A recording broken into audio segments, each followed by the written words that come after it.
In this video about how to connect your Owlet Dream Sock to Wi-Fi, Step 1. Open the Owlet app. Make sure you have the Owlet app installed on your phone.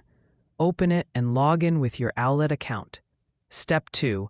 Plug in the base station. Connect the Owlet base station to power and wait until the light ring turns white. That means it's ready to pair. Step 3. Connect your phone to 2.4 GHz Wi-Fi. Important. Make sure your phone is connected to a 2.4 GHz Wi-Fi network. Owlet doesn't support 5 GHz Wi-Fi. Step 4. Pair the sock.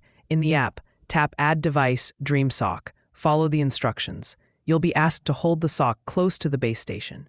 Step 5. Connect to Wi-Fi. The app will ask you to enter your Wi-Fi name and password. Once you do that, the base station will blink green, meaning it's connected. Step 6. Test the connection.